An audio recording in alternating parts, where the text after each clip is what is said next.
I'm not letting go. I moved up here in December to be with my wife and baby. How did you guys meet? We met on a trip and a conference, Beta Kappa Chi.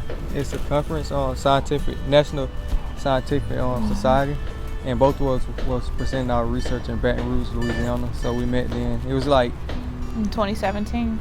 Yeah, 2017. I want to tell the story.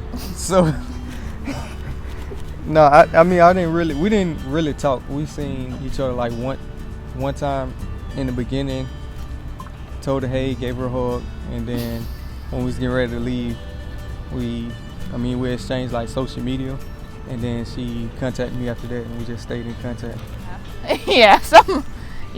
So we moved like in December back to Nashville. Well, I moved back to Nashville, and he moved up here to Nashville. Yeah, she was finishing her public health degree, so she was in Knoxville doing her graduate studies, and I was at home in Georgia still. So when I volunteered at Hope Clinic, I just researched looking at nonprofits and just trying to figure out a nonprofit that really focuses on women, of course, since that's my passion, is to reduce infant mortality rates amongst women. So my passion came from different volunteer opportunities and research opportunities that really equipped me with skills to prepare me to reduce infant mortality rates in North Nashville. So coming back to Hope Clinic as a client versus a volunteer was relatively the same. It was still lovable, enjoyable. People cared for volunteers, people cared for clients. I still noticed that. And then just seeing how people, enjoy seeing people and enjoy just helping people, and I really like that. Your mind. I was excited, honestly, because it's my ultimate goal, actually, to have a family. But it came early. It's still my ultimate goal is to have a family. So I was excited, still excited. I think it's really enjoyable just seeing how much she grows and how much curiosity she is, and just I don't know, she's just so curious and intelligent. I love it. Just taking different educational classes is what we participated in, and I know that I do individual counseling, and then he does we both do couples counseling, and both of those have been beneficial for me to just heal from my childhood traumas, but also to just bring us closer together and just prepare us for having our child. I think a difficult hurdle for me was, at the time I was going through a lot of issues with just racism that I was experiencing at Knoxville and at the University of Tennessee, and going through that, and then just healing from different childhood traumas. That was kind of some hurdles that I'm still overcoming and have somewhat overcame through Hope Clinic. Like I told you, I moved out here, so just adjusting to the new environment and wrapping around my head that we're about to have a baby on the way, and still trying to adjust. And I came up here with no job, so it was I wouldn't say difficult, it was just time consuming.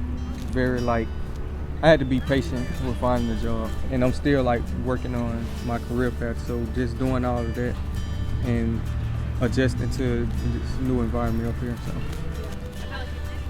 So because I did a non-medicated natural birth, it was a very long, intensive process, but it was definitely worthwhile and amazing. And if I had to do it all over again, I wouldn't change anything about it. I would say, I don't know, it was I don't know, I can't really describe it. There's nothing else like it. Just being there for her.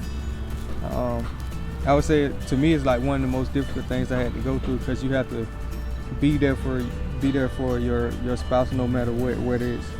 She need a massage, whether if it's go get her a cup of water. You have to take chances and basically risk your sleep, because you don't get sleep. If you're the man, you don't get sleep. So it was a very challenging experience for me.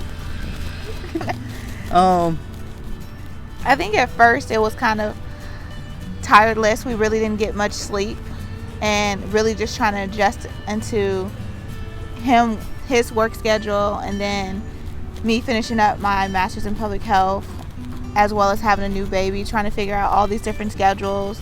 And then because I exclusively breastfeed, trying to figure out, okay, well, she wakes up every 3 hours.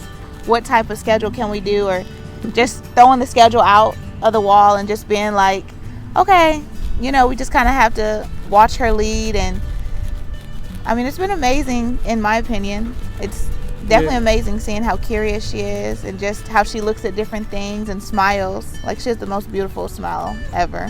Yeah, mine is, even though she's like young, I mean, she's only like a month and a couple of weeks old. Well, a month and a week old, really.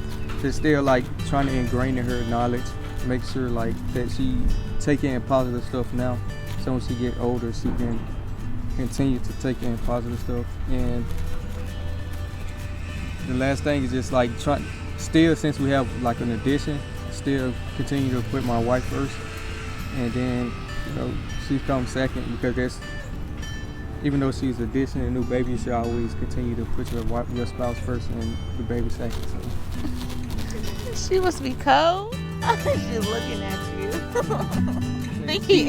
He just be open, because like when my wife, she told me about it, I was like, I don't know, because I'm not the type to always share my story with others, so it helped me to be open to basically strangers and take in the knowledge from others. So be open-minded and be willing to just express yourself. Yeah. Be willing to be vulnerable. Listen to everything that they tell you. Definitely do your own research, but take advantage of all the opportunities, because it's amazing. It's worth it. It's great stuff to get in the shop, and the people there are just so loving and caring, and they're really there to support you and just to ensure that not only you yourself are well-maintained, but also your family. And they're definitely there to take care and make sure your baby, whenever he or she comes, is well taken care of as well. I would just like to say, continue to support Hope Clinic. It's definitely been a blessing for us. We haven't had to worry about diapers or wipes or any necessities that we needed for her, and it's definitely been a financial burden off of us. And I would say take advantage of the services that they provide, but not only just take advantage of those, be willing to give back. So please donate back.